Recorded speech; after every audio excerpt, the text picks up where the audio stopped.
varios artículos científicos indexados, texto de catálogos de muestra y capítulos de libro. Se ha desempeñado como profesor de la Universidad San Francisco de Quito, de la Pontificia Universidad Católica del Ecuador, de la Universidad de las Américas entre el 2009 y 2023. Es miembro nacional de la Comisión de Historia del Instituto Panamericano de Geografía e Historia y actualmente se desempeña como curador, investigador en el Museo de Arte Precolombino y Casa del Alabado.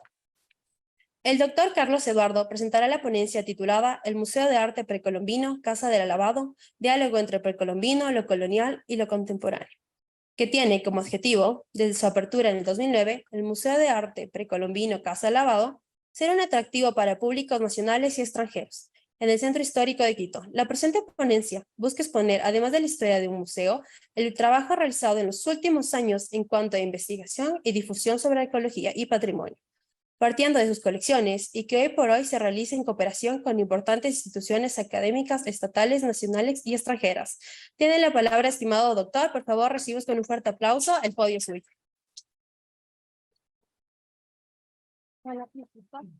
Tal vez al archivo, ¿no? ¿Aquí está? Sí, aquí estoy.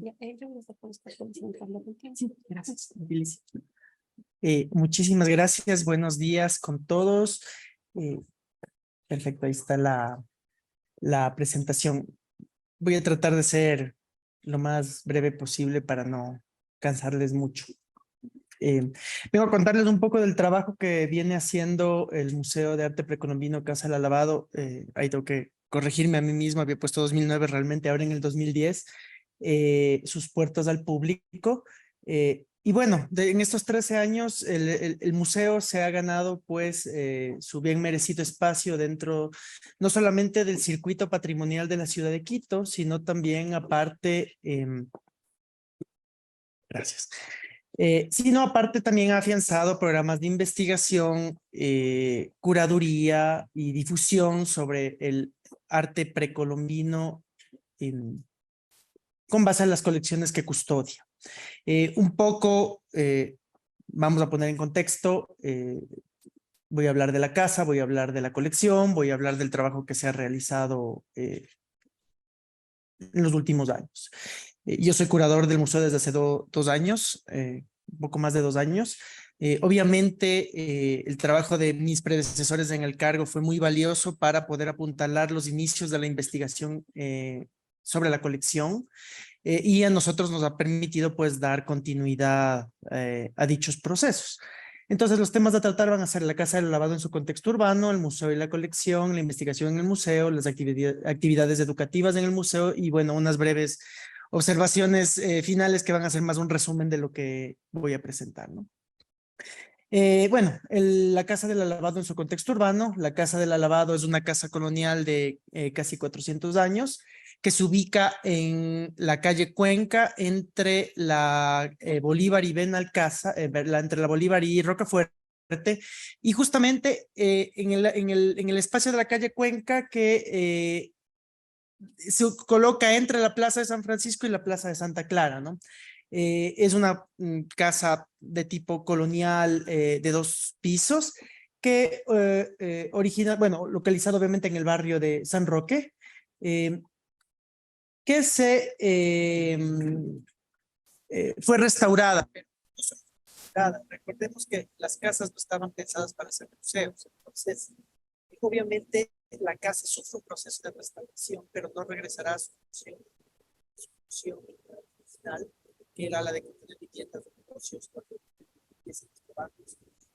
La casa del museo estaba de esta manera y era la casa frontera clásica de inicios del siglo, finales del siglo San Roque, donde además había negocios pues, también se empiezan las refacciones, empiezan a retirar todos los agregados a través de los siglos y empiezan a presentar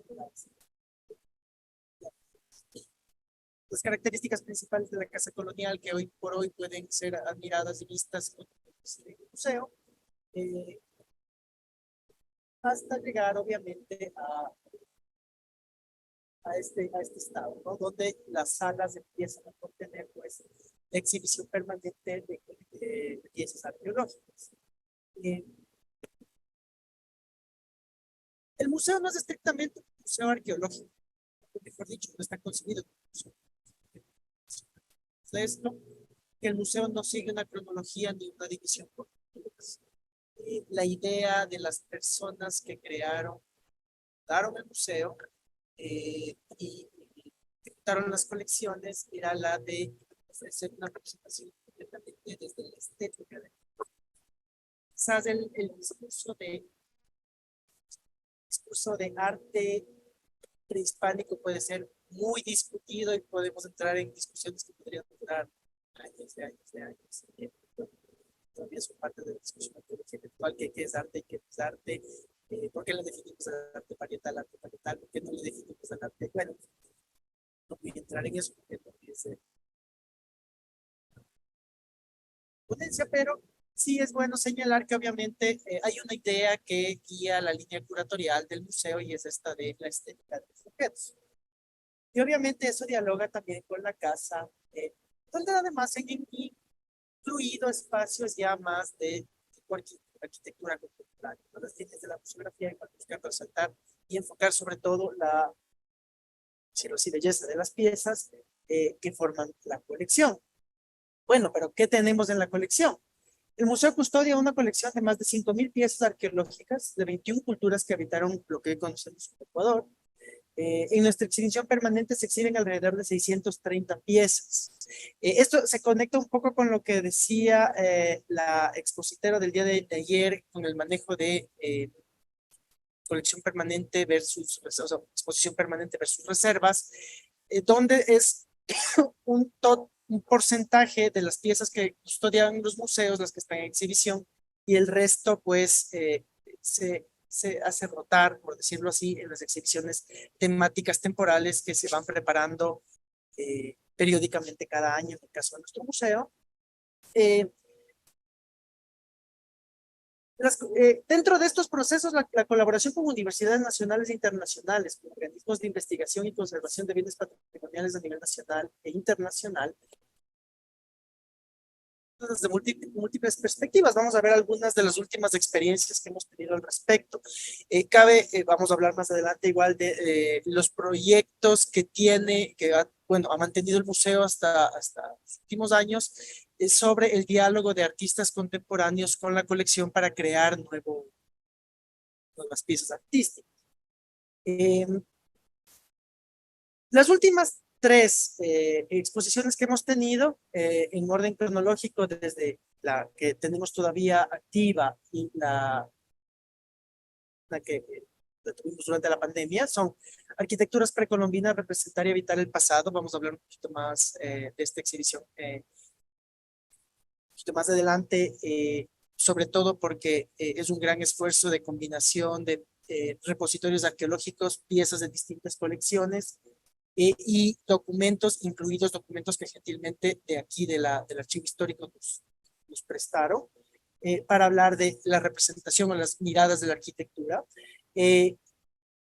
Nos metimos en el mágico mundo de los sellos, en la exposición Sellos, la potencia del icono, para explorar tanto su posible uso como toda la iconografía plasmada. Esa fue en noviembre, entre noviembre y septiembre noviembre del 21 y septiembre del 22, por cierto. Cuña comercial. La arquitectura precolombina representaria y vital el pasado aún está abierta hasta el 26 de agosto, así que les invito a que nos visiten y vean la exposición. Y bueno, anterior a ellos hubo la exhibición Sonidos y Danzantes, que era una propuesta de aproximación hacia la danza y el sonido del mundo cristal.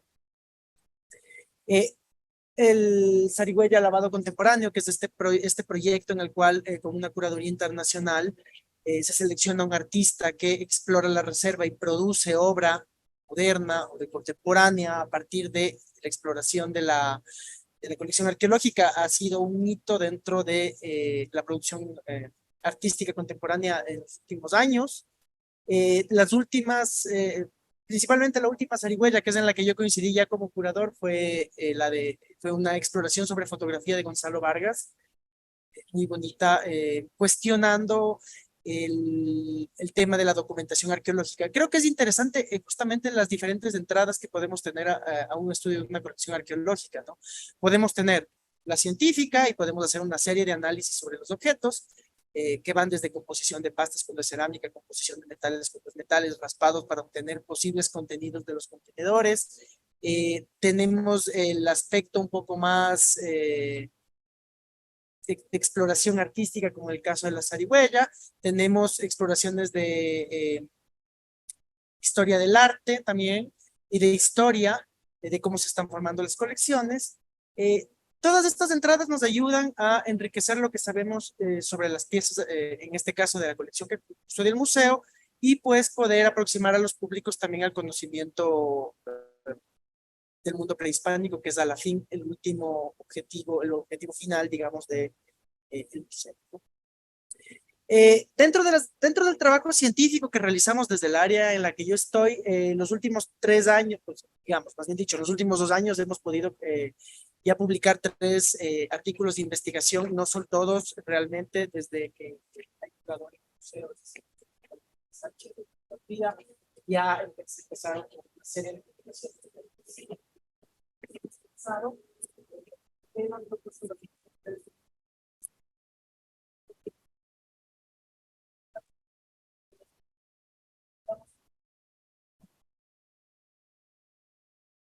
colega del Museo de Cuenca, Remigio Crespo Doral, un estudio sobre las hachas moneda, cuestionando la idea de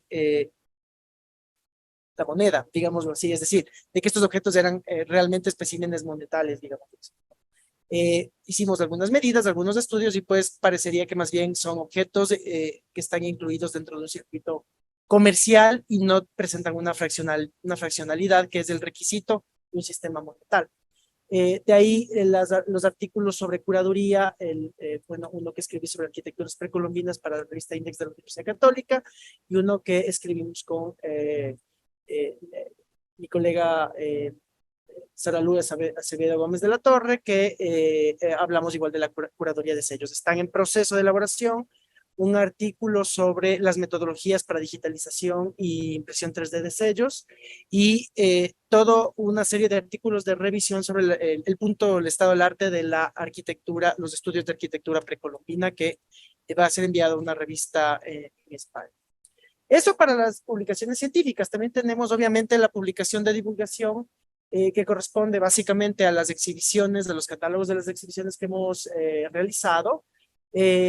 Pigmentos y brillos fue el primer gran experimento que involucra técnicas duras de investigación en el cual hubo esta aproximación a los colores, a la cromática en el mundo precolombino, realizada por Alejandra Sánchez Polo en el 2018.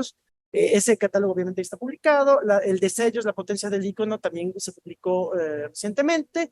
Y tenemos algunos catálogos represados que esperamos poder sacarlos hasta el final del año, que son Animales Precolombinos, que fue una exhibición curada por María Patricia Ordóñez, que fue curadora, Sonidos y Danzantes, curada por Jimena Muletale, y bueno, el de Arquitecturas Precolombinas, que está siendo retocado ya para su impresión y edición. Obviamente, ¿qué se quiere plasmar en los catálogos? Hay contribuciones que tratan de acercar los contenidos de las diferentes exposiciones y de los diferentes objetos y colecciones involucrados a los diferentes públicos que pudieron o no pudieron visitar las antes mencionadas exhibiciones temporales. Desde el punto de vista de investigación, hemos podido establecer alianzas extremadamente valiosas ya de larga duración con el Instituto Nacional de Patrimonio Cultural, que es quien básicamente realiza muchos de los análisis que solicitamos. La Universidad Central ha sido clave en las últimas exposiciones desde su biblioteca y desde el archivo histórico con los préstamos que nos han realizado para manejar los discursos museológicos. La Universidad de San Francisco de Quito ha colaborado tanto en el pasado como en notas más recientes con el museo. La Pontificia Universidad Católica del Ecuador lo mismo, tenemos un acuerdo de cooperación e investigación con ellos, tenemos un convenio de investigación con la Universidad de Dundee en Escocia, hemos podido firmar un acuerdo de cooperación con el Banco Central del Ecuador, hemos podido colaborar muy de cerca con la Fundación Saldumbide Rosales y igual con la Biblioteca Municipal Federico González Suárez, ¿no? Entonces, las actividades del museo no solo se realizan entre las, por decirlo así, cuatro paredes del museo, salen del museo y implican establecer toda una red de colaboraciones y cooperaciones para seguir generando investigación, y básicamente es nuevos relatos, nuevas cosas, nuevos datos que nos permitan a nosotros hablar y comentar sobre las culturas prehispánicas que habitaron lo que hoy conocemos como Ecuador. Esto todo está muy bonito y es un poco técnico y bueno, hay que pasarlo a las actividades educativas, porque como les decía, la finalidad última, en realidad la finalidad última de la investigación debería ser la divulgación al público, pero eso no muchas veces se da.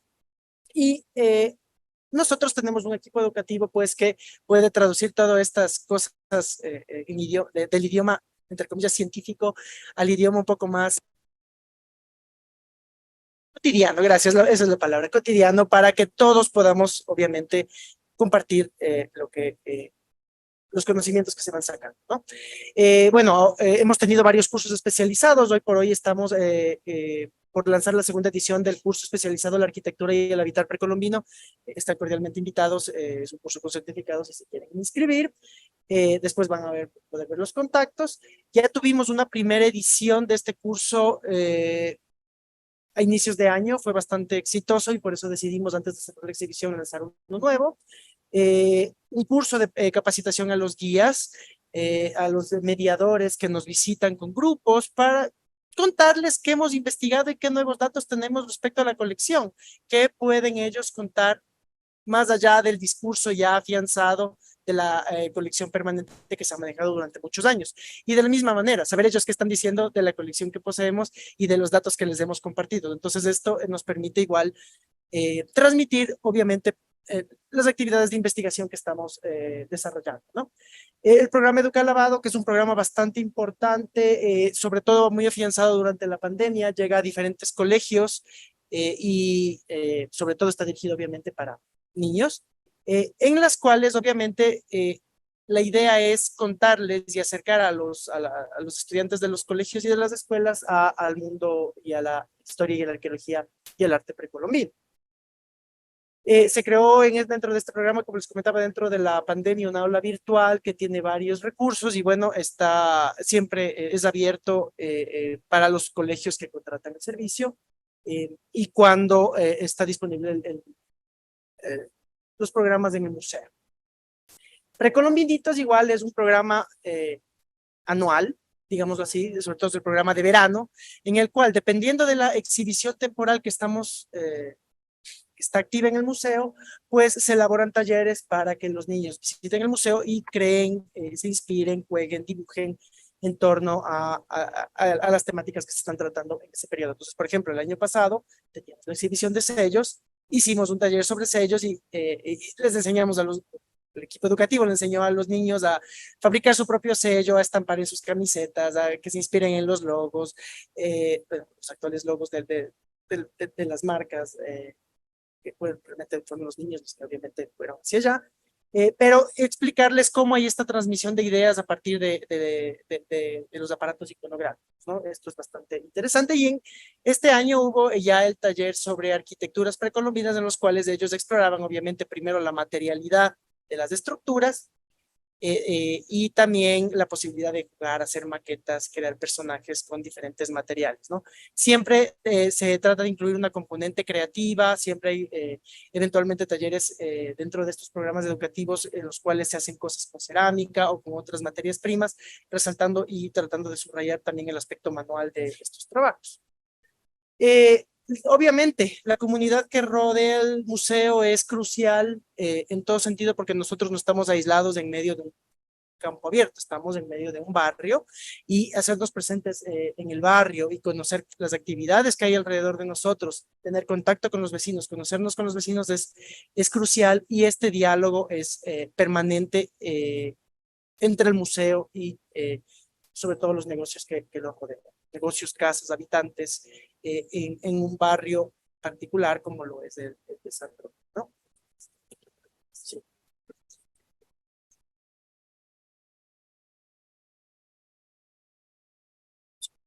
ya estoy contento. Finalmente, como les comentaba, la presentación buscaba contarles rápidamente qué hacemos en el museo, en qué estamos, cuáles son las perspectivas y qué se han hecho en los últimos años. Invitarles obviamente a que nos visiten. Tenemos investigaciones en curso, estamos abiertos a, si es que tienen intereses de investigación, sobre todo los investigadores, a los estudiantes, si tienen temas que quisieran tratar desde el museo, obviamente estamos siempre abiertos, nos ponemos a disposición y pues visítenos. Gracias.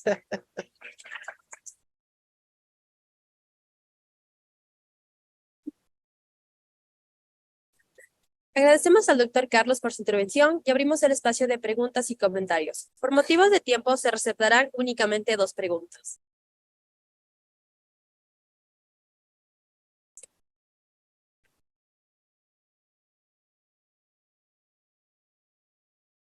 Tal, buenos días. Pero no, una pregunta. Sí, Era más bien un comentario en relación a la zarigüeya. sí.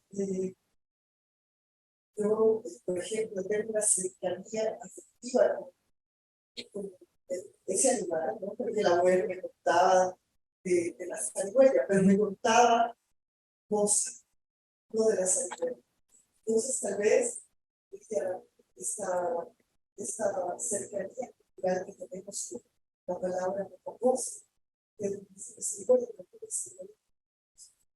que eso tenemos que decir, la parte de la voz, son los incidencias culturales, De acuerdísimo. Creo que se apagó. Bueno.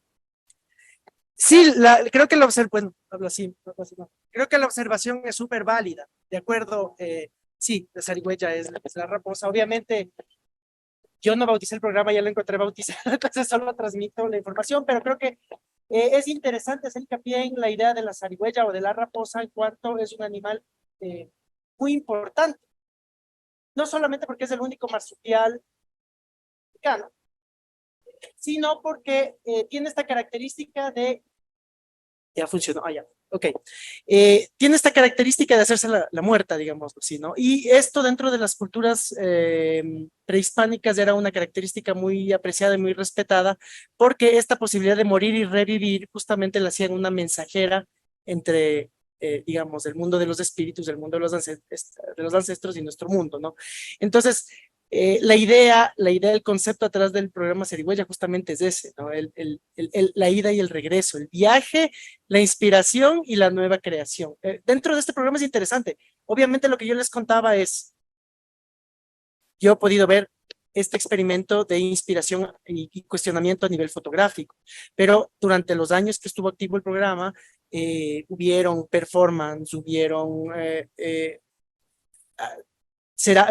trabajo artístico a nivel de cerámica, trabajo artístico a nivel de textil.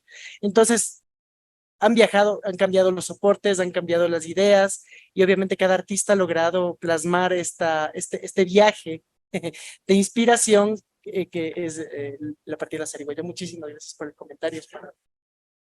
Algo más, bueno, les puedo contar algo más del programa. Gracias.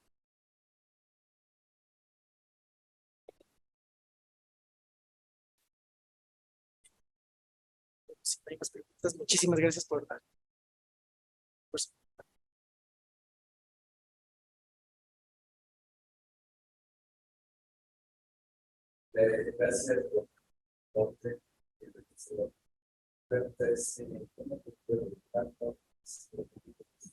gracias por Ujú. entiendo que la labor logra Sí. desde para nosotros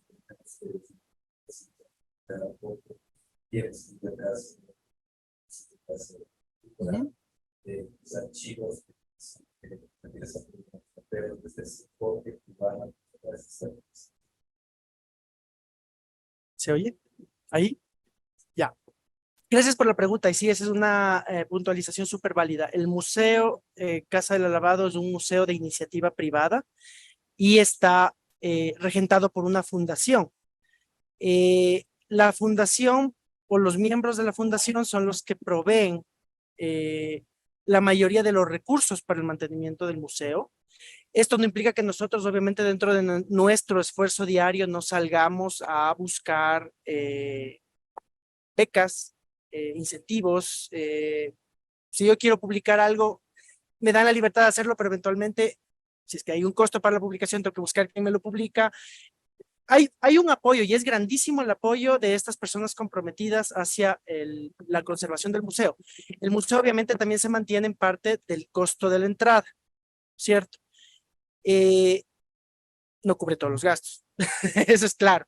Todo el mantenimiento que requiere tanto la casa como la colección, como digo, implica otro tipo de alianzas, otro tipo de diálogo, en este caso privado, auspicios, por decirlo así, privados. Pero saberlo gestionar. Creo que también el alabado es un buen ejemplo de lo que se puede llegar a hacer a través de una gestión colaborativa público-privada. Obviamente, las colecciones que nosotros custodiamos, ya visto en los simposios de ayer, nosotros a nivel de patrimonio somos custodios, requieren una constante colaboración con los órganos pertinentes, es decir, tanto el Ministerio de Cultura como el Instituto Nacional de Patrimonio Cultural, con los que podemos llevar a cabo actividades, pero la gestión, la financiación y el desarrollo de las actividades dependen básicamente del museo y de la fundación, y no logramos, como decían ayer y como recalcaba también Julio en su presentación, el Estado no puede ni con lo que tiene. Entonces, obviamente nosotros no, en el caso de este museo no contamos con ningún tipo de ayuda estatal. Respondí. Sí, okay. Les agradezco mucho por su paciencia y gracias.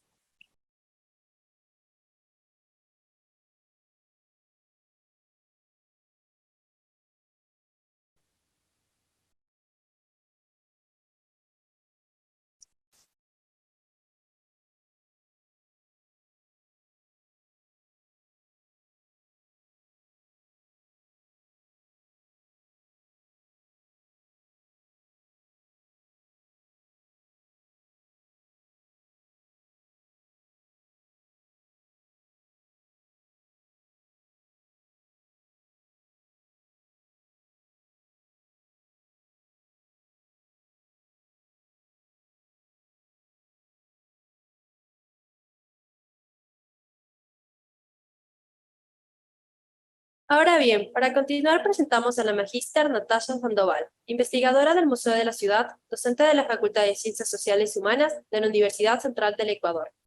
Natasha es historiadora enfocada en género, política, religión y nacionalismo en la región andina. Ha colaborado en proyectos editoriales de la Universidad Central y la Universidad Andina Simón Bolívar. Actualmente es investigadora en el Museo de la Ciudad, docente de la Facultad de Ciencias Sociales y Humanas de la Universidad Central del Ecuador. La magíster presentará la ponencia titulada Reimaginar la historia de Quito, un nuevo siglo XX en el Museo de la Ciudad. Tiene la palabra, estimada magíster, por favor la recibimos con un fuerte aplauso.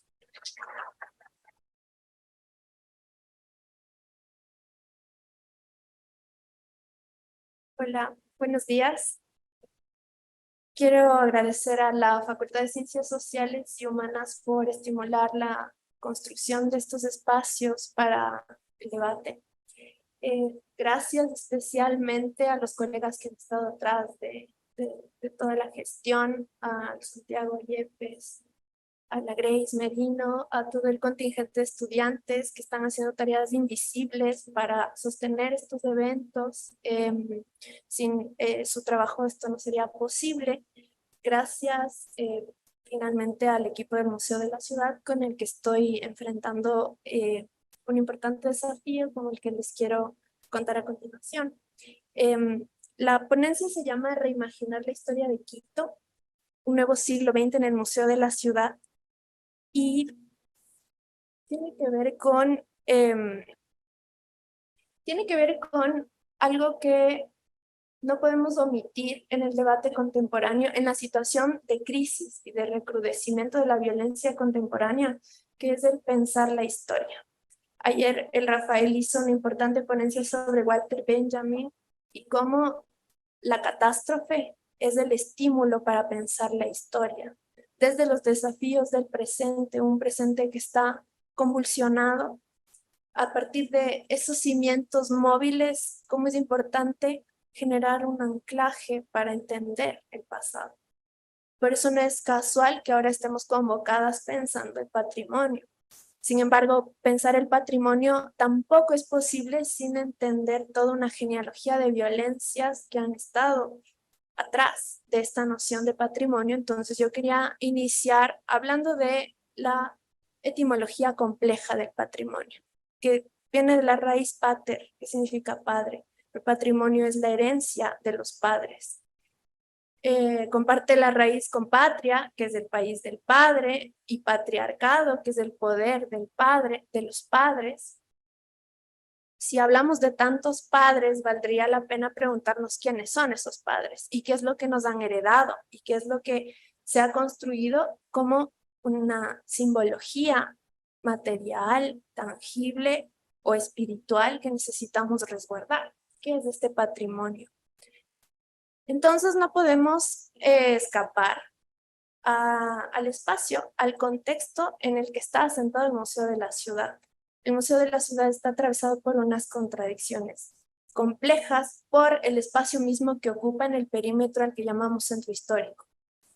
Este centro histórico, que fue reconocido por la UNESCO hace 45 años como Patrimonio Cultural de la Humanidad, definió un perímetro de lo que es histórico, de lo que nos va a remitir como un anclaje para definir un mito de orígenes de la nación histórica. Eso ocurrió en los años 40, como nos contó un colega hace un momento, por mandato de un intelectual conservador que fue Jacinto Gijón y Camaño. En ese momento, están pensándose los conservadores cuál es el deber patriótico de resguardar el espacio físico de la ciudad frente a las contingencias de la modernidad. Porque están impulsando una modernización católica de la urbe, necesitamos un anclaje histórico que nos recuerde de dónde venimos. Y ese anclaje define un mito en torno al centro llamado histórico, que va a ser el que resguarde y el que inmovilice más o menos en una especie de congelamiento material, que es la ciudad, desde la genealogía hispana, que es la que va a resguardar el perímetro patrimonial del centro histórico.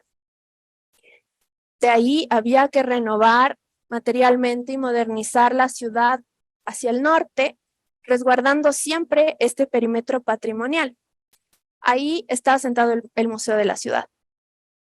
Y no podemos escapar a esa contradicción de que el museo también es un espacio, paradójicamente, que intenta congelar la historia. Los museos vienen de una matriz occidental moderna, de un utopismo moderno y también mesiánico, utilizando los mismos conceptos de Benjamin, que intentan congelar una historia. Los museos intentan resguardar unos sedimentos materiales que van a congelar una historia para que los públicos vengan y encuentren ahí las respuestas a que es el relato histórico más o menos homogéneo del pasado de la ciudad. Y eso es lo que hemos encontrado como una búsqueda de los principales públicos que van al Museo de la Ciudad. ¿Dónde está lo que verdaderamente ocurrió en esta ciudad y que va a reafirmar una identidad basada también en un mito que es la quiteñidad, que se inventó también en las primeras décadas del siglo XX en respuesta al de afuera, al chagra, al cholo que viene a invadir mi espacio a través de la migración interna que convoca Quito. Entonces, nosotros, como Museo de la Ciudad, en estos espacios tan contradictorios y en múltiples tensiones, nos hemos convocado a la idea de despatrimonializar el museo de alguna manera, porque hay algo que ocurre como contradicción también inmanente en este contexto, y es que tú tienes en el museo una estructura inmaculada, una historia que te cuenta un relato homogéneo, que es una aspiración, a la modernidad blanqueada y cruzas la frontera física del museo y te encuentras con un contexto bastante conflictivo, porque el Museo de la Ciudad está en una zona atravesada por mucha conflictividad social. Es básicamente la desperfección de los programas de planificación urbana, el ordenamiento territorial y la limpieza étnica, lo que te encuentras en la calle, lo que de verdad es la historia de Quito. Frente a ese desafío, nos hemos visto convocados a la necesidad de pensar cuál es la historia y cuál es el papel político de pensar este presente también violento a partir de las violencias del pasado y también de las respuestas creativas, porque de alguna manera lo que nos convoca ahora es despatrimonializar el patrimonio, no para perder la importancia, sino para las relecturas críticas que nos permiten estos materiales, que nos permiten los archivos, que nos permiten los museos. Eso de alguna manera, y también el patrimonio tangible, como el propio edificio del Museo de la Ciudad, que fue el primer hospital de Quito, el Hospital San Juan de Dios, nos ofrece un potencial político importante porque hace evidente la lectura de la controversia y de la contradicción. Ese es nuestro horizonte. A partir de ese horizonte nos hemos pensado la necesidad de releer el siglo XX. Si estamos ahorita atravesados por una catástrofe en el siglo XXI, necesitamos entender una genealogía de relaciones que han ocurrido en el siglo XX y que nos puedan dar insumos en el presente para actuar también como políticas. Ahora, en ese contexto, el Museo de la Ciudad también se ha visto enfrentado con otro problema, que es el problema de la representación. El problema del lugar de enunciación del museo como el lugar autorizado para contar la verdad. Esos márgenes físicos que tratan de enclaustrar la historia bajo cuatro paredes, también nos pone a nosotros en el desafío de cómo así hay personas autorizadas para representar a unos otros y por qué ese juego parece más una limpieza de conciencia cuando hablamos de subalternidades y de opresiones que no resultan paradójicamente un insumo real político de reivindicación de esos sujetos, porque paradójicamente son los que menos van al museo, son los que menos consumen porque tienen otras urgencias y no necesitan ser representados en el museo. En ese debate nos hemos encontrado y nos hemos pensado qué significa ser un museo en ese contexto, qué significa ser un museo quizá post-representativo, cómo podemos movilizar unas economías en torno al museo que permitan que el espacio deje de ser este lugar con aura inmaculada sobre la verdad para volverse un espacio de tensiones, de conflictos, de movilización, de economías, de anclaje a territorios cuyos sujetos no han sido consumidores de productos culturales como el que ofrecemos.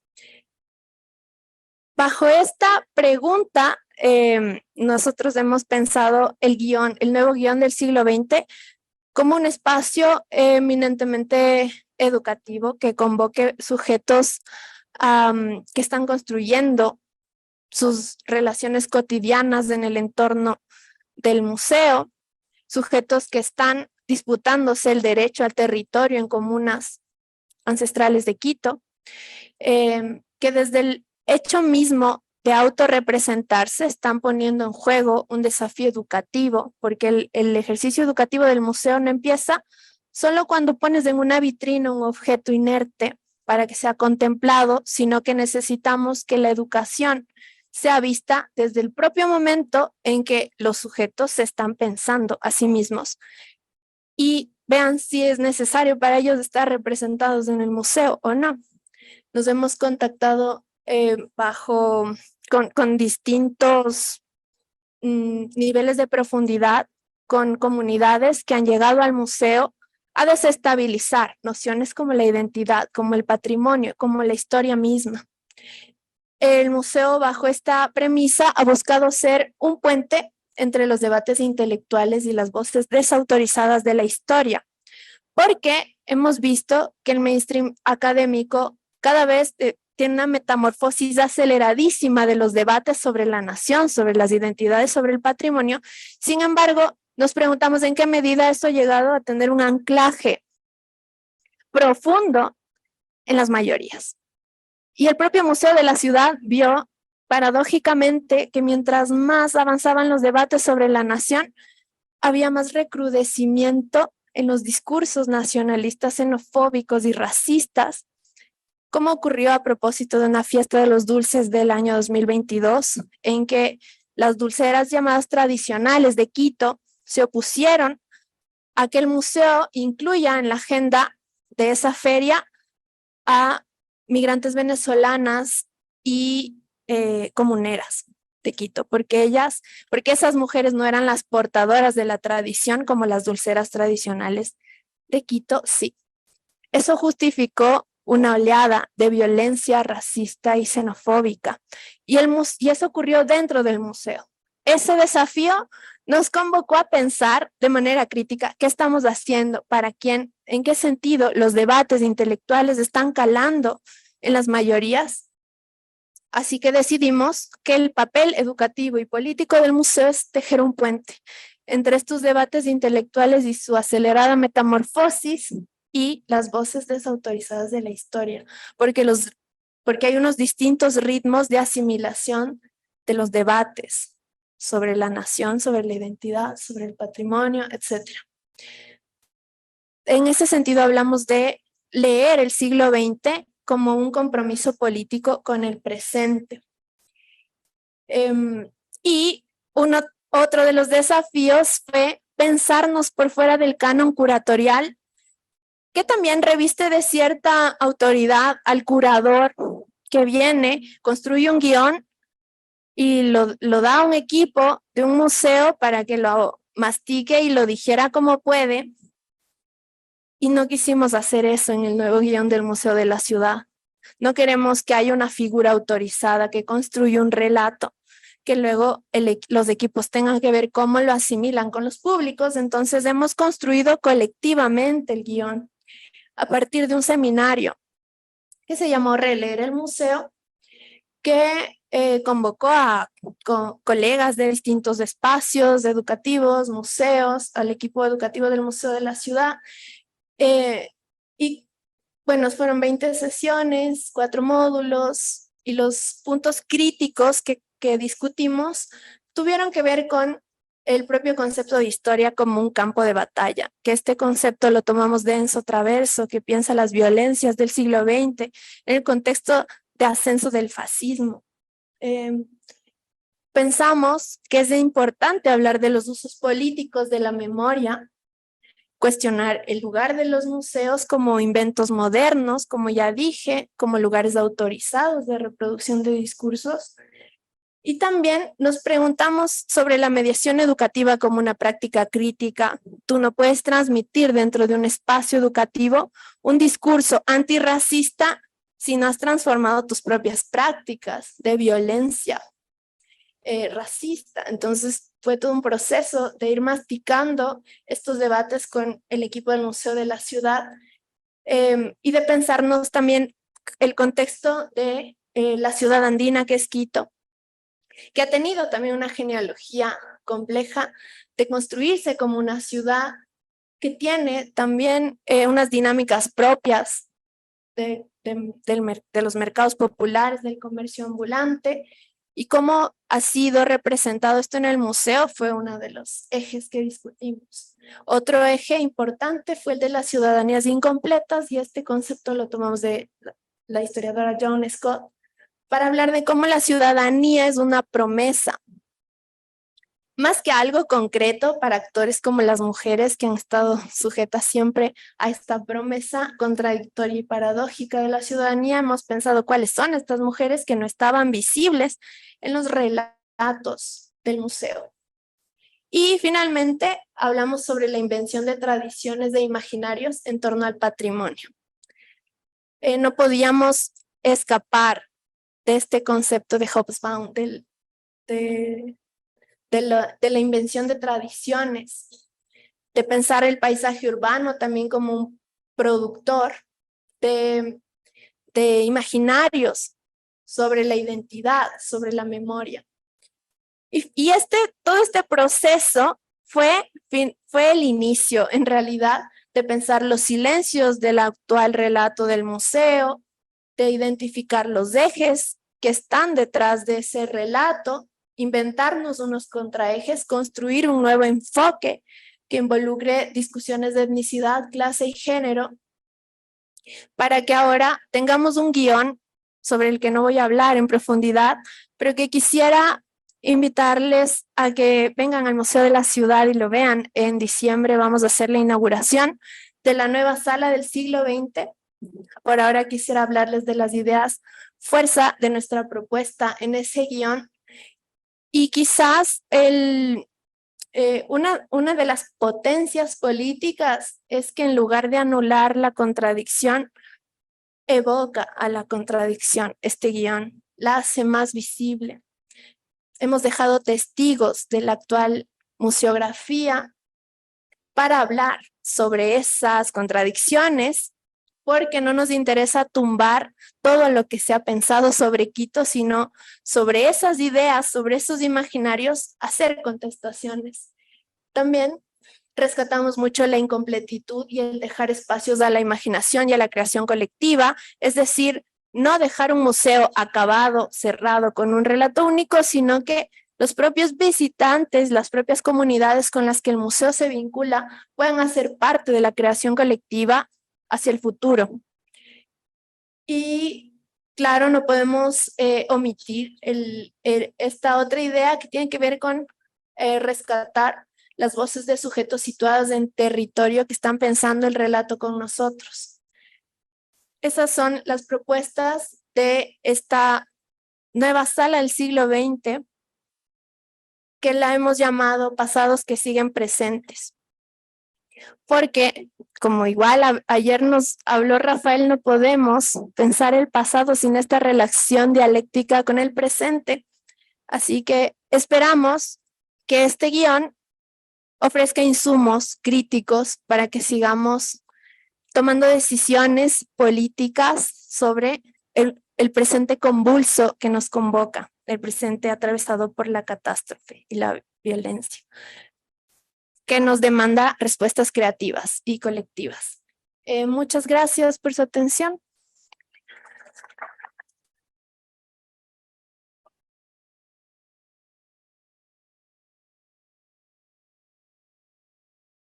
Gracias por la intervención, Magíster Natasha, y abrimos el espacio de preguntas y comentarios al público. Por motivos de tiempo, igual les recordamos que se recetará únicamente 2 preguntas.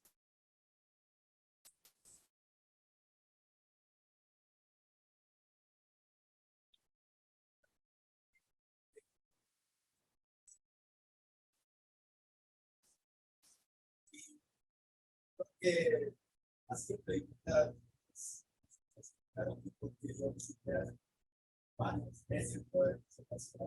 y veíamos varias veces que se retornaron la condición de la ciudad, podíamos hacer algo normal, como si fuese o no,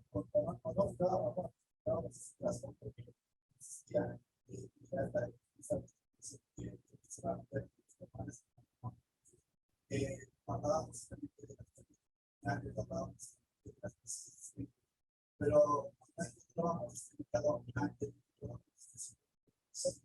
que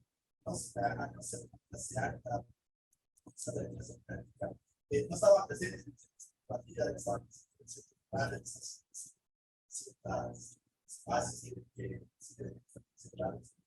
y puede estar que sabe entonces como que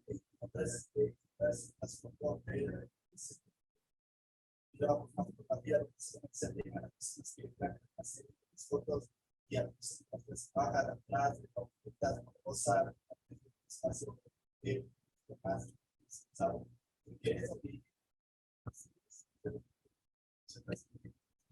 Muchas gracias a ti, Sebastián. Me haces acuerdo de algo que olvidé mencionar, y es que hemos trabajado mucho con estudiantes de la Facultad de Ciencias Sociales y Humanas, Sebastián, como parte de un programa de vinculación de historia y memoria obrera. Fue con varios compañeros a hacer visitas críticas a la sala del siglo XX. Hicieron también una intervención en esa sala con Paste Up a propósito de la conmemoración del centenario de la masacre obrera de 1922. Y ese ha sido parte del trabajo de pensar colectivamente los contenidos para los estudiantes, que es una prioridad en el presente entender. Fue otra de las preguntas que nos hicimos, y en ese contexto el programa de Historia y Memoria fue importantísimo. Así que gracias a todos los estudiantes de Sociología, de Ciencias Políticas, que en calidad de visitadores, visitadoras críticos y de pasantes han estado vinculados a este proceso.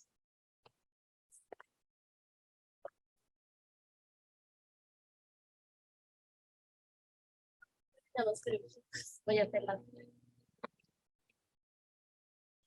Ya, voy a hacerlas de forma así breve. La primera es cómo evitamos, digamos, que esta función del museo, que digamos en un primer momento es pensada justo para entretener o digamos a una determinada clase, cómo evitamos que unas realidades de determinados sujetos también que están en la subalternidad se vuelvan justo el entretenimiento, el espectáculo de las personas que sí acceden al museo y que sí tienen el privilegio, por ejemplo, de acceder a esa alta cultura y demás. Y la segunda es, hemos discutido algunas cosas con algunas compañeras que ahora, digamos, sobre todo el Museo de la Ciudad, tiene esta apertura, por ejemplo, a los movimientos sociales y cómo está este enfoque de género y demás. Y más o menos era la pregunta que yo me hacía y me sigo haciendo y sigo pensando en si esta ola progresista, así como de incorporar el enfoque de género a todo y que viene desde la institucionalidad, y siento que es una ola del neoliberalismo, ¿cómo hacemos que eso nos aleje de los sectores populares? Porque justo es como nos aleja de los sectores populares porque se nos crea el imaginario, se nos impone el imaginario de que los sectores populares son conservadores, de que los sectores populares no están entendiendo esta ola de progresismo, de, no sé, de cambiar las estructuras y yo qué sé. Entonces, ¿cómo evitamos que sea instrumentalizada, digamos, de estas formas de disputa a la realidad social y que en el museo se establecen de una forma que a mi parecer, no sé, como siento que nos aleja justo de los sectores populares y de las clases históricas que justo decías, Natasha, entran en contradicción con lo que es el museo y cómo se guardan esas realidades ahí adentro. Muchas gracias, Martina, por tu pregunta. A ver, sí hemos tratado desde las propuestas de la museología crítica escapar a estas nociones tradicionales del museo como un lugar de entretenimiento, que básicamente te ofrece dispositivos de exaltación de emociones como la nostalgia del pasado y la nostalgia del presente. Nosotros quizá ahora hemos emprendido el desafío educativo de empezar pensando para quién estamos haciendo el trabajo que hacemos. Es decir, tener claros los objetivos. No puedes hacer una propuesta de un guión si no tienes claro cuál va a ser tu interlocutor directo. Entonces, claro, no estamos escapando a los públicos de capas medias que usualmente vienen al museo, pero nuestro grueso de visitantes lo componen comunidades educativas, generalmente de escuelas fiscales, que es con quienes estamos interlocutando, que buscan un espacio de apoyo curricular en el museo. Luego hemos pensado que queremos transgredir también esos márgenes de los públicos habituales que visitan el museo, ampliando el espectro de que se entiende como un recorrido histórico. Entonces hemos definido un guión que se lee de múltiples maneras, con itinerarios específicos adaptados a las búsquedas políticas de actores clave en la ciudad, por ejemplo, las comerciantes populares.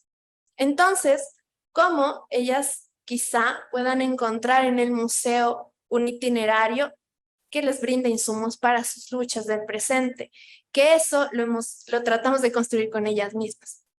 Pero claro, igual todo lo que hagamos en el museo siempre va a ser contradictorio y paradójico. No podemos escapar al lugar institucional en el que estamos, porque venimos de una matriz municipal que también está en tensas disputas con las comerciantes populares.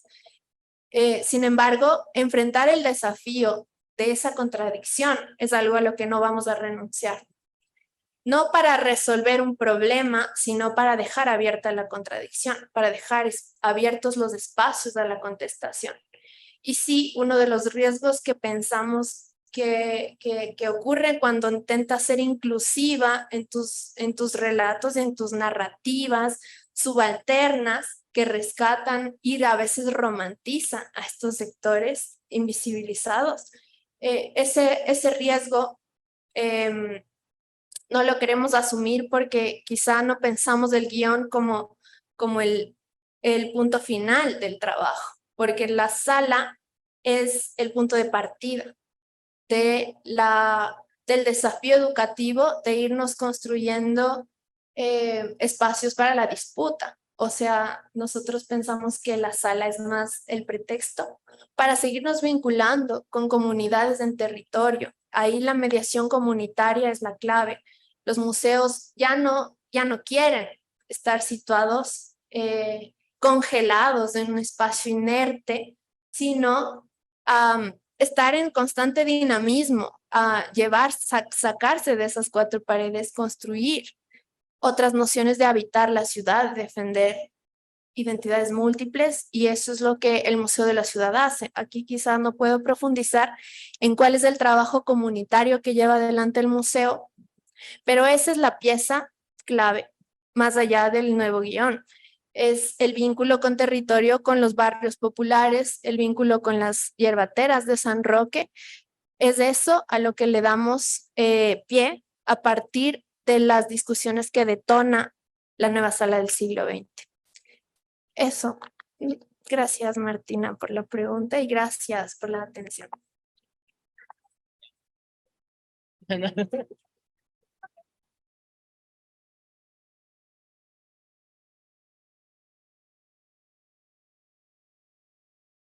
Muchas gracias. Gracias por su excelente ponencia y por abrir este espacio para tener un conocimiento de lo que se va trabajando dentro de estos espacios. Yo quería hacer, no sé si una observación, aunque en parte con lo último que expresó en la respuesta a la pregunta anterior ya algo me resolvía mi inquietud. Pero yo me quedé con esto de tejer ese puente entre lo académico, lo que estamos haciendo justo en este momento, y la gente, por así decirlo, común y corriente, que no tiene acceso a estos espacios por diferentes razones, de pronto hasta por interés. Y justamente me parece que el museo es ese espacio. Pero mi observación enfocada que me pasa ya en aproximadamente 2 o 3 museos, incluido el Museo de la Ciudad, que lo visité hace poco, es que cuando uno se acerca a visitar, uno paga la entrada y lo único que le dicen es, por aquí tiene que ir, recorre por aquí el museo y ya está. Y bueno, uno como está dentro de este ámbito, conoce algunas cosas, puede interpretar de cierta manera mejor y tiene algún conocimiento de lo que se está expresando. Pero para la gente común y corriente, como lo decía, no es así. Y o sea, se queda lo que se puede observar ahí, se sigue fomentando tal vez los mitos, las apreciaciones personales o de acuerdo a lo que uno tiene experiencia.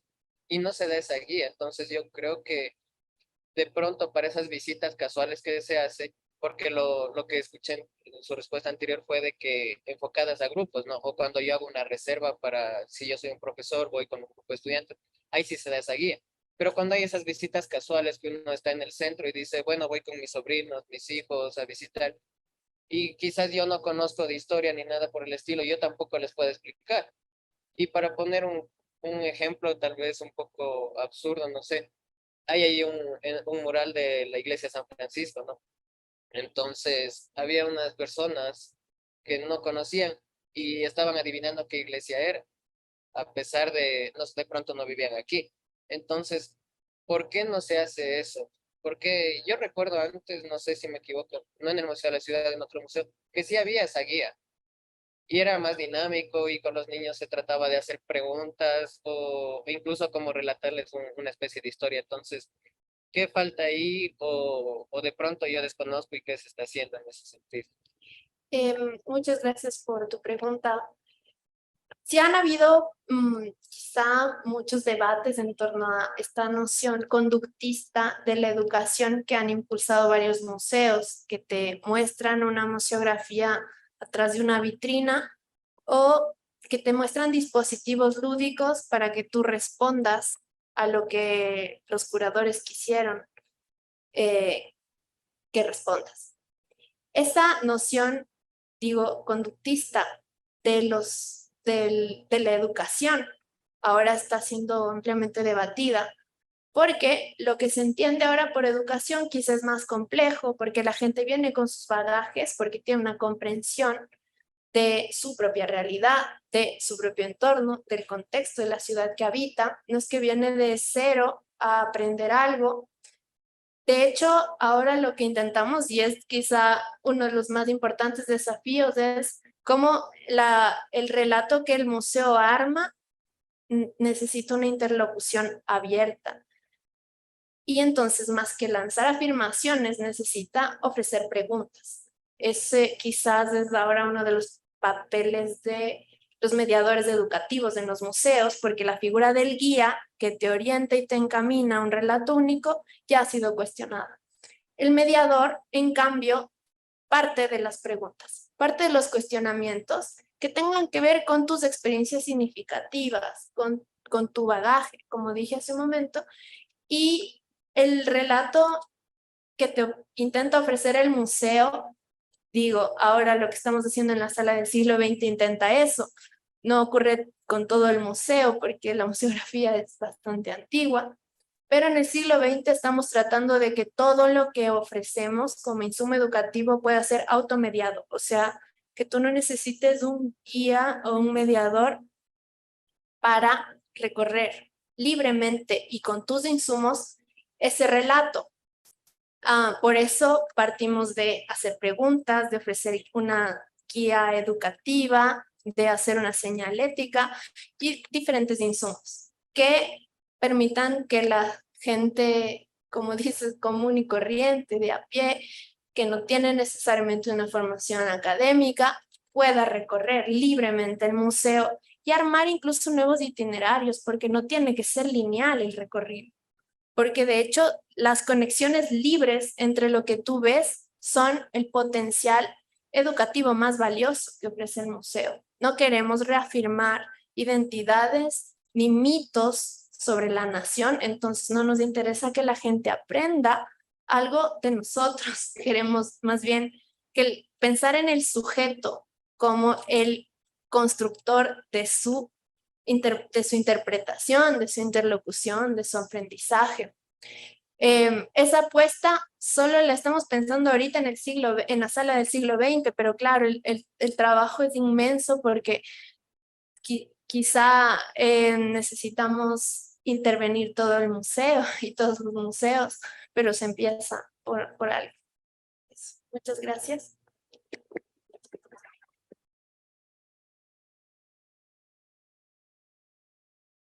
Ya, muchas gracias, Magíster. Y bueno, ya la despedimos.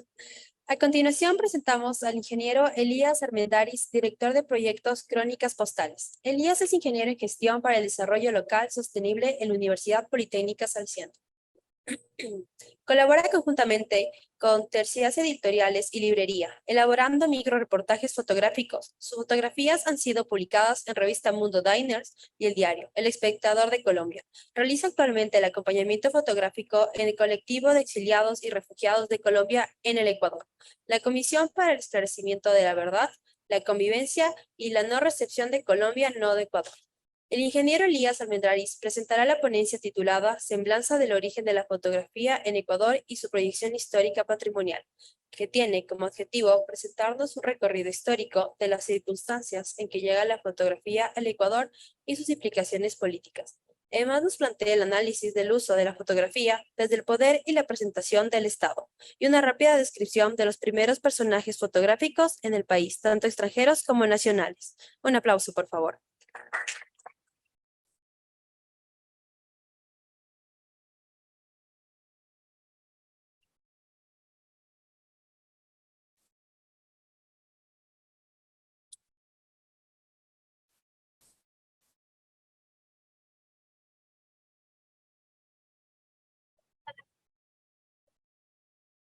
Buenas, buenas.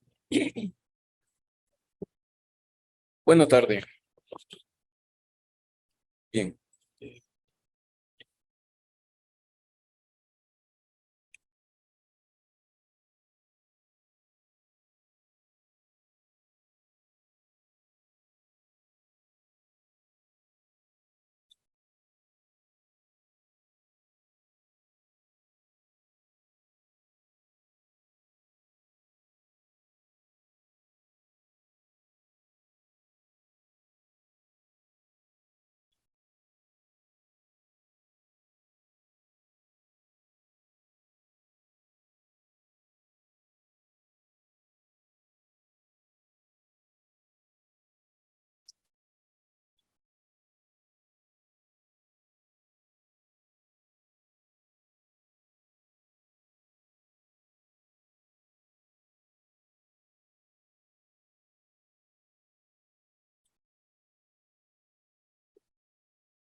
Bueno, mil disculpas la demora, temas técnicos. Desde el principio, los seres humanos hemos buscado una manera de comunicar nuestras vivencias, ¿no? Hemos utilizado petroglifos, geoglifos, pinturas rupestres, tallas y poco más, ¿no?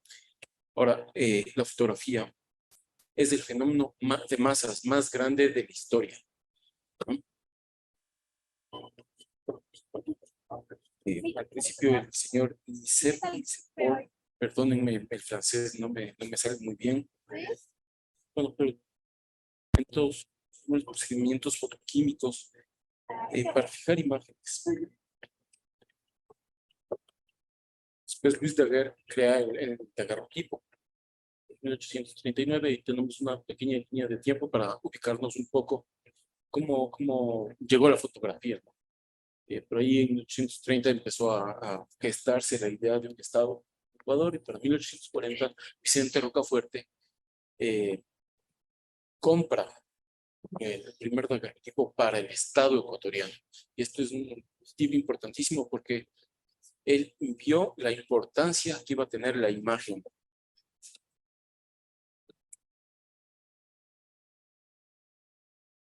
La construcción del estado ecuatoriano, Juan José Flores también instrumentalizó la imagen y la fotografía para construir al Estado, una idea del Estado, crear cohesión social, sobre todo, y crear un relato ecuatoriano. Tengamos en cuenta que en este momento menos del 1% de la población tenía algún tipo de instrucción, por lo cual utilizar una fotografía, una imagen, crea un relato importante y esta imagen habla de poder, de todo lado habla de poder, ¿no? Tiene dos pajes, es una carruaje.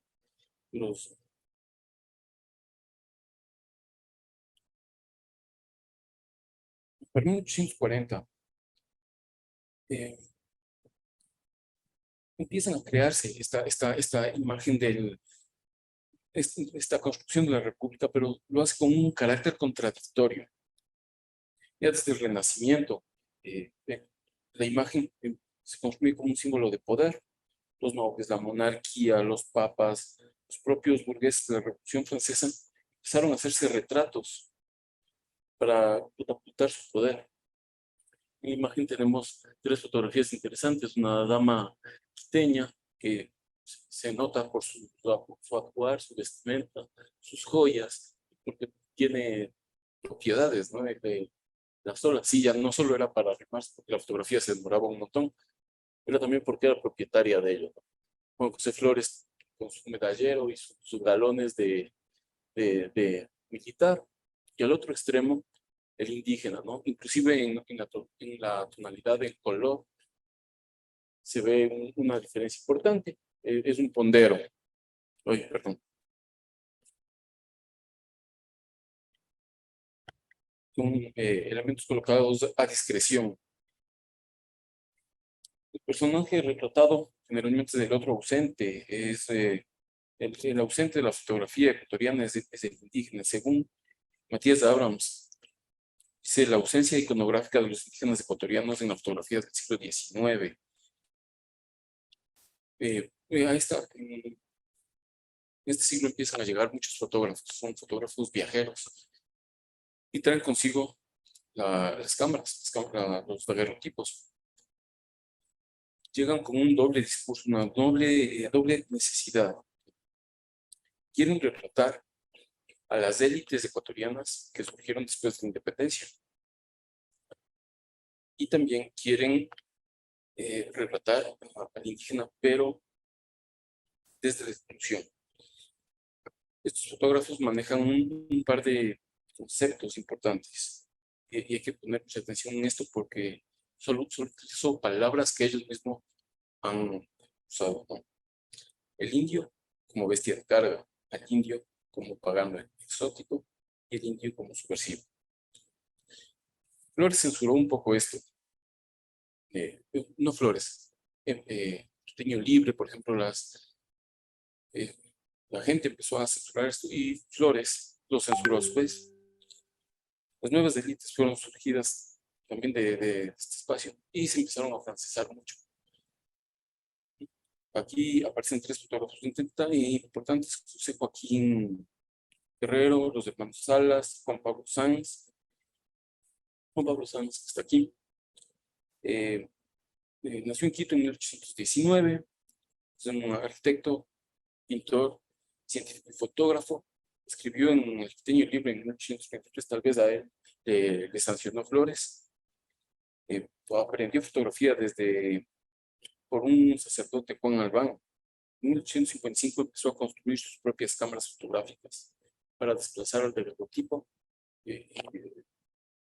Toda la importación de esta tecnología, ¿no? En 1861 empezó a escribir un diario que se llamaba La Candela. Debido a su crítica y al radicalismo, nuevamente fue perseguido. Entre 1870 y 1880 fue restaurador de los edificios quiteños dañados por el terremoto. Y es aquí lo importante de la fotografía, porque fueron sus imágenes las que permitieron que los edificios sean restaurados. Rafael Pérez de Hijos fueron los primeros fotógrafos. Estaban ubicados en la calle del Teatro Esquina con San Agustín en Guayaquil. Llevan un sello de pintores y fotógrafos porque las fotografías en blanco y negro las retocaban con acuarela, las iluminaban, se llamaba este proceso.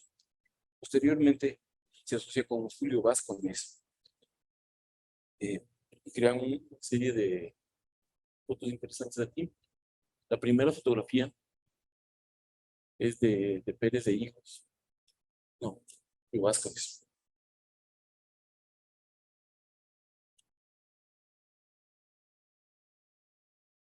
Esta es la primera fotografía que toman en Guayaquil.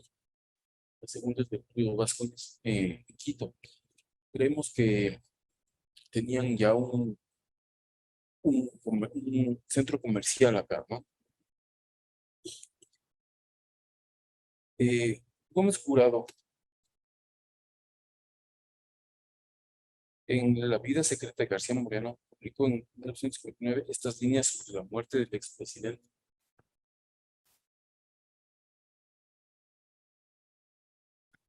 Es muy interesante lo que dice, porque relata cómo Pérez estaba tomando unas fotografías o unas cuadras del palacio. Cuando se acerca alguien, dice: vea, no será bueno que tomen unas fotografías, están asesinando al presidente. Corre con dos máquinas grandotas que tenía. Y bueno, toman las primeras fotografías del primer magnicidio. Ustedes no sé si alcanzaron a leer cómo relata. Incluso el fotógrafo se acerca al cuerpo, medio lo acomoda, le alza la mano, para que se vea el machetazo en el brazo, para que se vea todo el tema.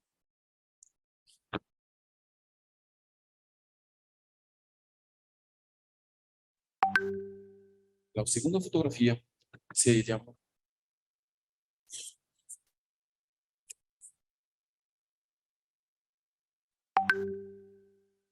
bueno, ahí me acerco un poco más. Ahí está bien. Ya. La segunda fotografía, que también tomaron Pérez y Vázquez, la segunda fotografía, y la primera es Pérez de Hijos. La segunda fotografía se llama García Moreno, preside su propio funeral. ¿Hay alguna diferencia de tiempo entre estas dos imágenes? Ahora, García Moreno, la época de García Moreno. Aquí hay una carta que escribe García Moreno a su esposa, que dice: Manuel Noboa tiene un daguerrotipo, se ofreció a retratarme y en efecto, el domingo último, en medio minuto, salió un retrato muy parecido. Se nota la emoción, así el tema interesante. Ahora, la época de García Moreno es súper interesante porque la República, previo a García Moreno, la República está por deshacerse, ¿no? Un tema de abolición de la esclavitud, a la cual reaccionaron terratenientes serranos, la negociación de la deuda externa, hay gobiernos en Quito, Guayaquil, Cuenca, Loja, hay un bloqueo naval en Guayaquil, Perú ha invadido gran parte del territorio ecuatoriano, y aquí es donde García Moreno llega a la presidencia. Pero ¿qué tiene que ver García Moreno con la fotografía? Bueno, aparte de ser el primer jefe de Estado asesinado, Es con su administración, con la modernización del Estado, que llega la proliferación de estudios fotográficos en Ecuador. Así que también llegan muchos interesados en fotografiar a las élites criollas, por ejemplo, al principio, pero y representar un poco la realidad a espaldas de los conflictos sociales que estaba viviendo el Ecuador en ese momento.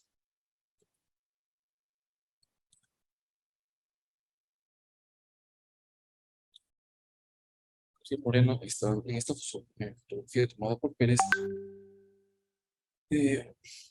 frente al altar de Nuestra Señora de los Dolores de la Catedral Metropolitana.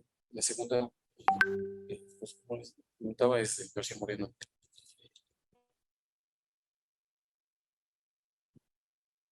Esto vamos a ser como una agencia de noticias de realidad.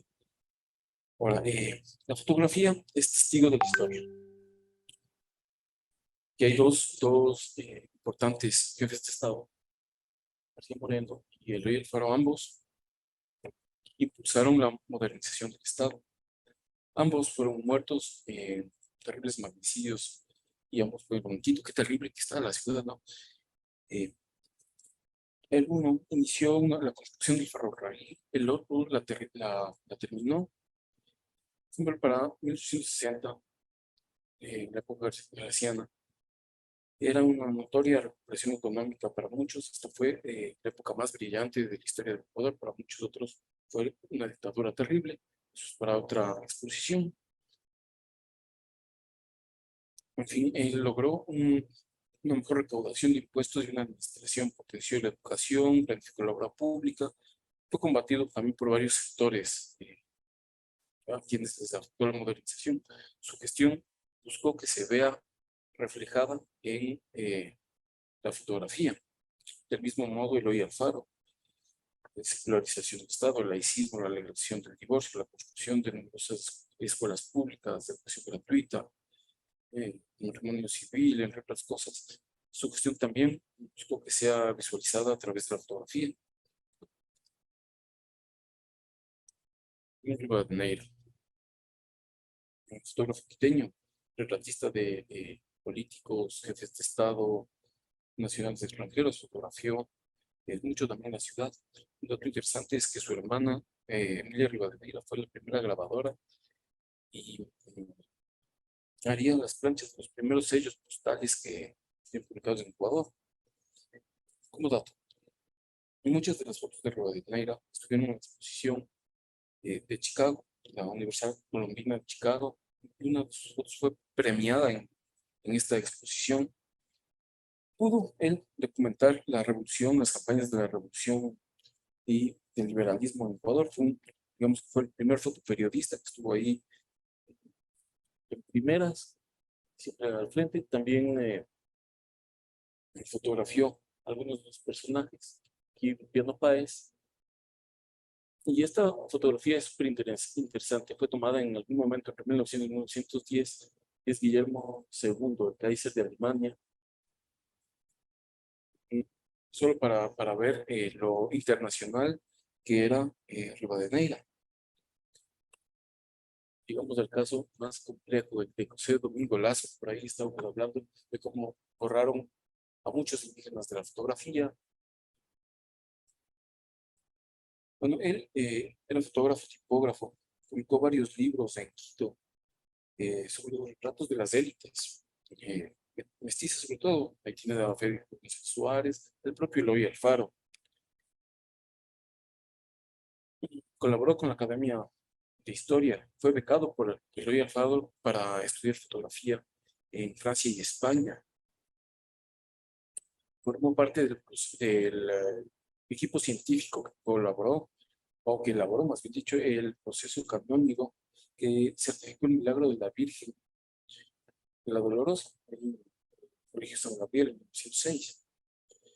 Sería también quien incorpore la fotografía a las páginas de la prensa escrita en Ecuador, y muchos de sus estudiantes serían quienes fotografíen a Eloy Alfaro en el arrastre. Pero también creó álbumes de fotografía antropométrica. con el conjunto de medidas corporales, medidas primarias, ¿no? Peso, altura, pliegues, cutáneos, circunferencias, tamaños, masa corporal, peso ideal, etcétera, etcétera. Y a través de esto empieza a crear una terminología importante, que es tipos indígenas. Y genera una discriminación visual también.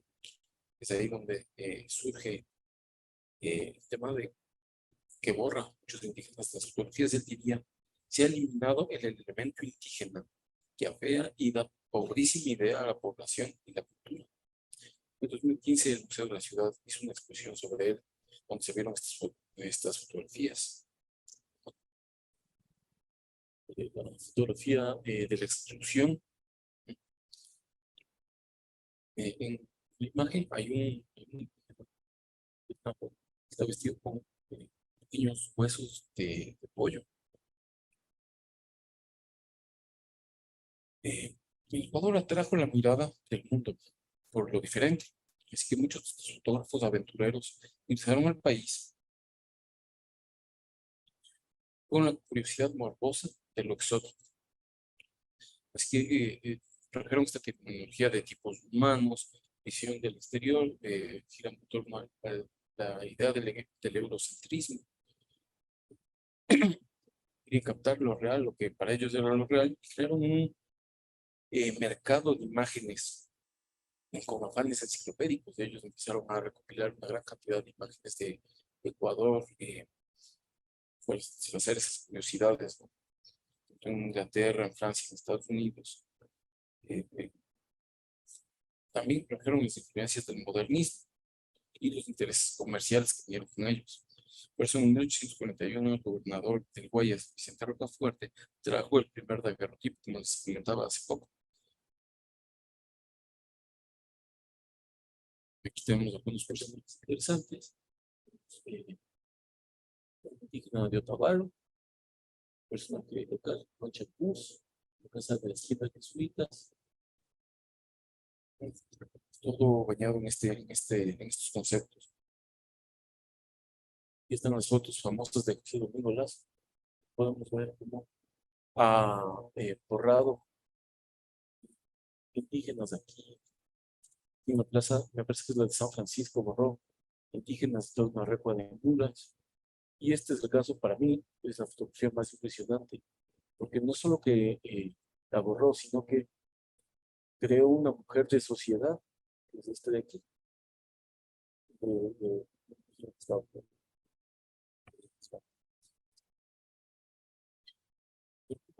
¿Qué pasó con los fotógrafos extranjeros?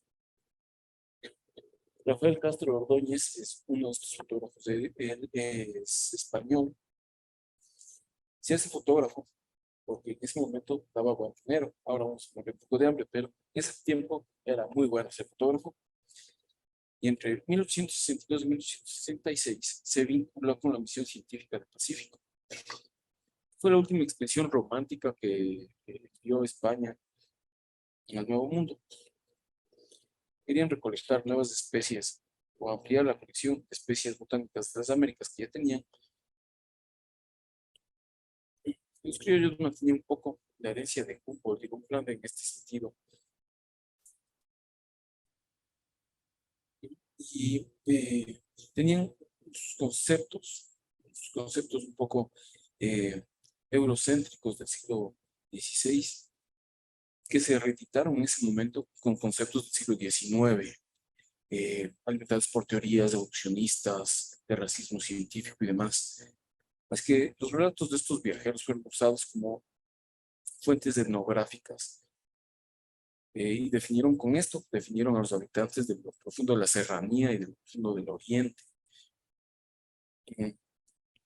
Construyeron un indígena abstracto, comparándolo solo con los modelos de gentilicio europeo, de raza y demás. Así que aquí se origina un importante problema. ¿Cómo se incorpora este diario del otro, del indígena, del exótico bárbaro o del idealizado buen salvaje?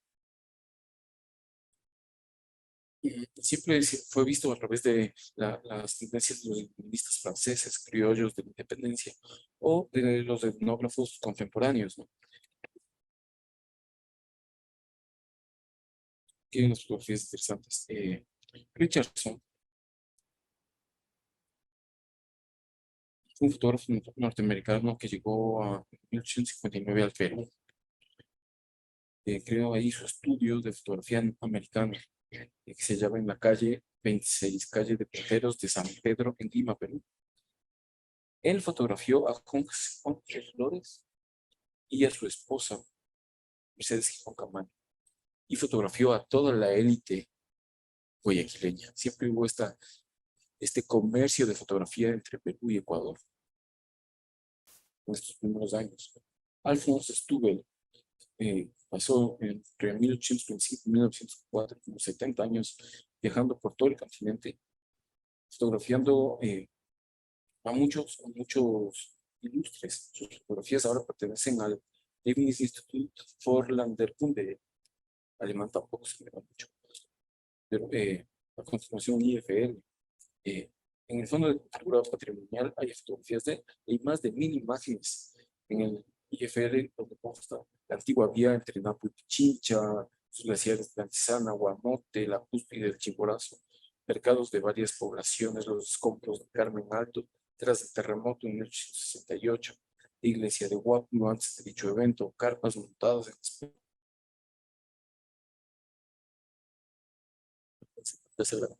esta imagen de aquí, de Ulises de Segrand, que es un general de Norteamérica, pero la fotografía se encuentra aquí, en fotografía patrimonial.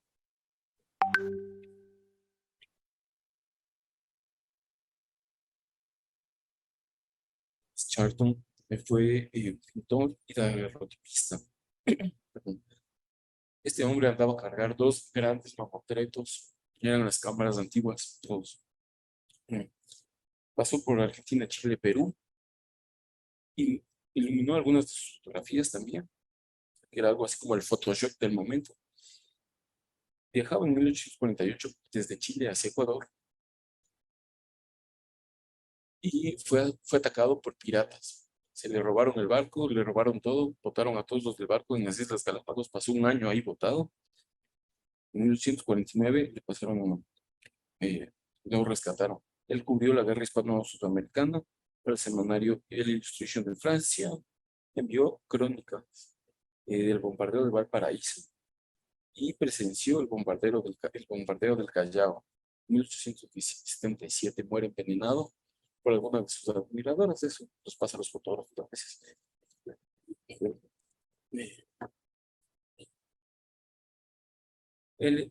Este hombre fue un comerciante francés, trajo telas de todo un poco, entre ellos muchos daguerrotipos y demás elementos. Se asoció con el político guayaquileño Carlos Mateo Pacheco, casado con Concha García Mateo, sobrina del presidente Gabriel García Moreno, así que por ahí había un tema de mercado, ¿no? de ventas.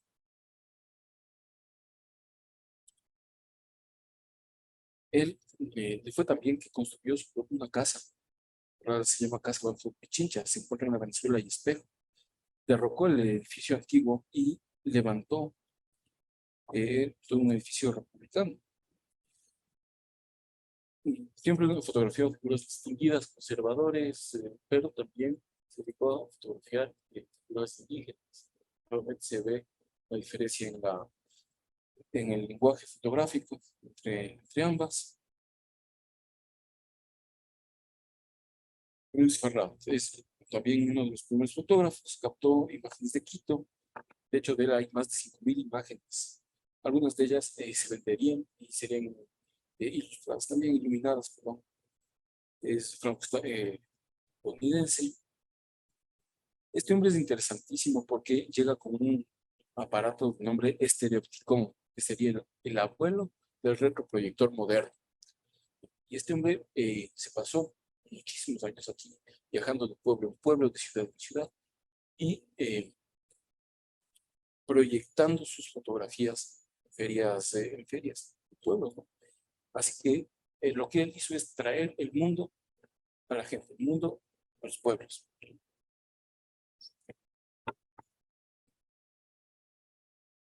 Más rápido, Manuri Bishop, otro par de fotógrafos viajeros. Manuri fue corresponsal francés del estudio Nadar, famoso en Perú, pero perdón, en Francia. Se radicó en Perú, tomó varias fotografías de Ecuador, Perú y de países. Bishop fue un fotógrafo inglés que se radicó en Guayaquil. Ambos fotografiaron nuevamente solo las élites. Pueden ver Bishop a Carmen Félix Cordero, Manuri a Pedro Calvo Novoa, al general Jean Félix Cordero y Urbeto.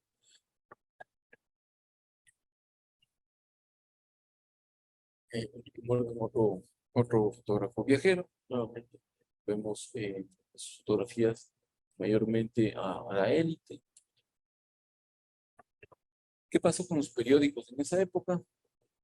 Bueno, los periódicos empezaron a quedar con la fotografía, pero realmente no utilizaron fotografías hasta inicios del siglo XX, ¿no?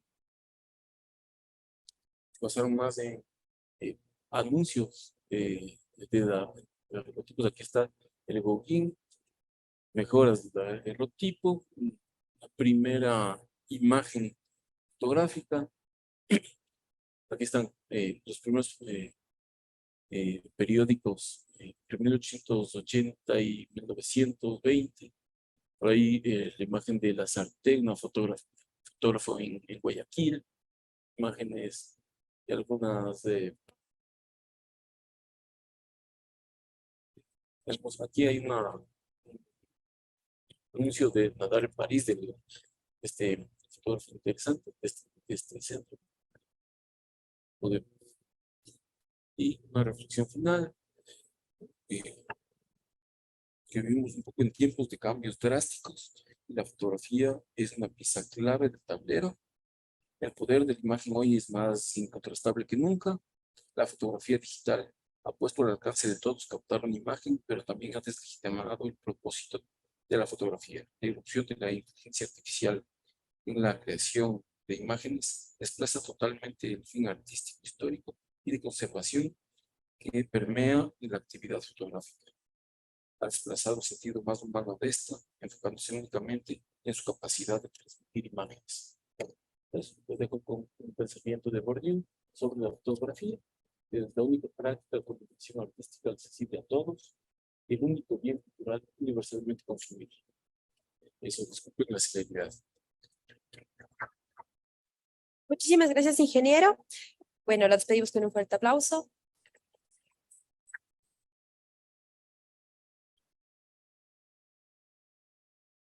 Muy bien, antes de continuar con el cierre y síntesis de lo que ha sido el seminario Historia y Patrimonio, Pensar a Quito como Urbe Patrimonial, los invito por favor a que podamos observar en la pantalla.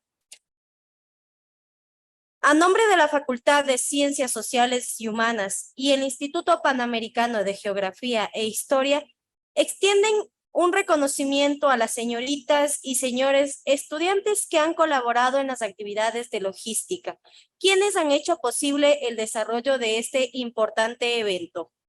A Elizabeth Yanguisela, Adrián Bastidas, Jonathan Castro, Adriana Pacha, Joshua Paredes, María Fernanda Parra, Dayana Rivera, Emily Solís, Samia Benalcázar, Daniel Montaluisa, Yaxeli Vázquez y Steven Viteri. De igual manera al equipo de comunicación y tecnología encabezado por la profesora Grace Merino Jaramillo. Eduardo Terán, el encargado en TICS, y mi persona, Kelly Lazo, como presentadora de este evento. Conmigo será hasta una próxima. De igual manera, en breves minutos continuamos con la pequeña síntesis y el cierre del evento. Muchas gracias.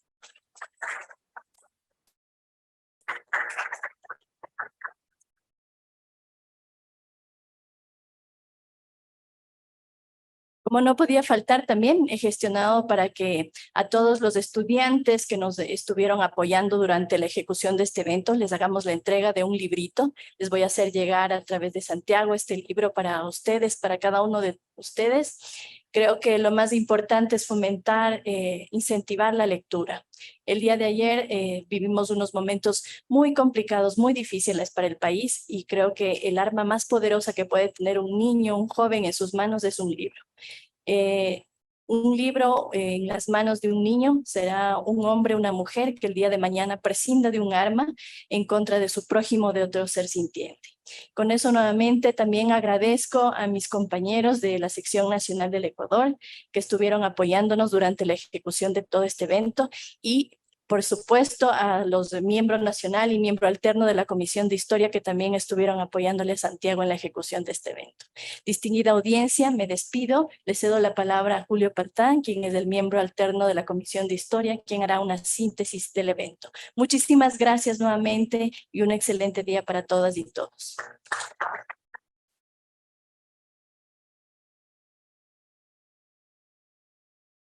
Bueno, estimado público, muchísimas gracias. A nombre de la sección de Historia del Instituto Panamericano de Geografía e Historia IPGH Ecuador, nos complace enormemente la asistencia, la concurrencia y el amplísimo y vívido interés por parte de todos ustedes, público, estudiantes, amigos, simpatizantes e interesados en todo lo que respecta a la gestión del patrimonio histórico, cultural, patrimonial, artístico, arqueológico, sus diversas facetas, investigadores particulares y bueno, quiero agradecer ese interés que se ha manifestado aquí presente, pero más que nada también quiero hacer un reconocimiento, me sumo a las palabras de reconocimiento que se han hecho a los estudiantes, al cuerpo docente, al personal administrativo que también ha sido clave para la consecución de este seminario, tanto de la Universidad Central como desde el Instituto Panamericano de Geografía e Historia, que han puesto su grano de arena en la difusión, en la convocatoria, en la masificación, en poner en conocimiento este seminario que se lo ha debido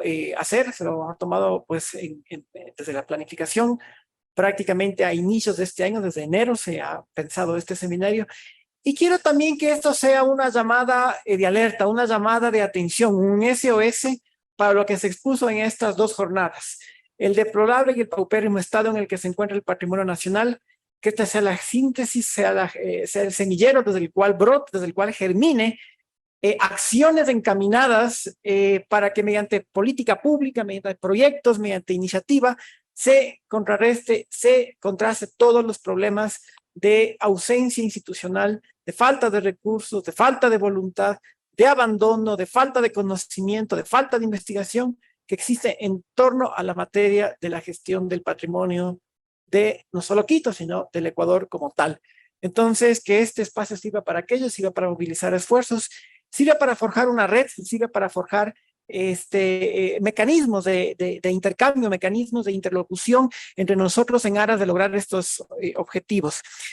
Antes de finalmente despedir, quiero pues agradecer a todos y quiero también hacer una breve síntesis de lo que se expuso en estos dos seminarios, en los cuales se han remarcado diversos aspectos de la importancia del patrimonio histórico de nuestro país.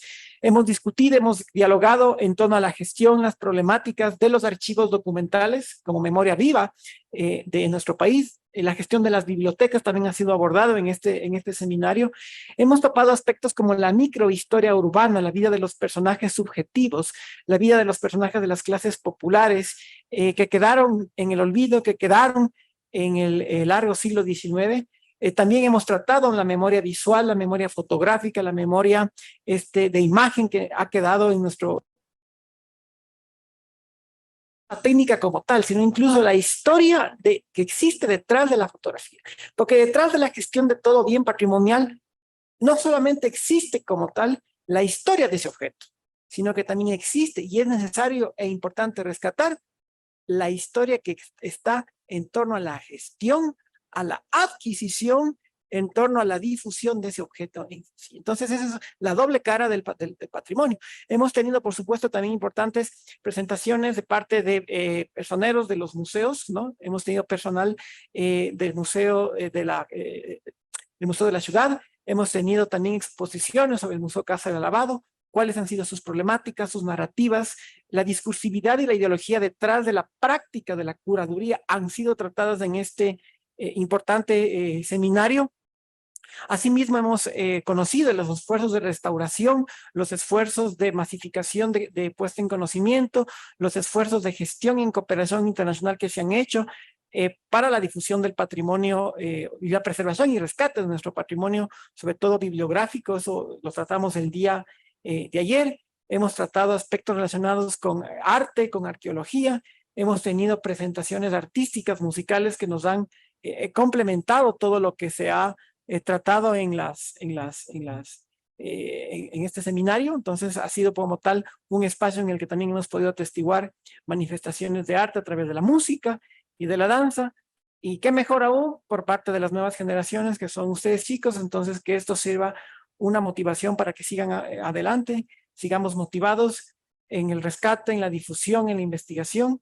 Y bueno, me sumo una vez más a las palabras de agradecimiento, de gratitud. Extiendo un fraterno abrazo a todos que nos han acompañado en estas 2 jornadas. Un reconocimiento a las autoridades de las instituciones que han hecho posible aquello. Y bueno, a nombre de la sección de Historia del Instituto Panamericano de Historia, les invito para seguir compartiendo estos espacios y estos momentos en futuros eventos, seminarios, simposios. Muchísimas gracias y un aplauso para todos ustedes. Felicidades.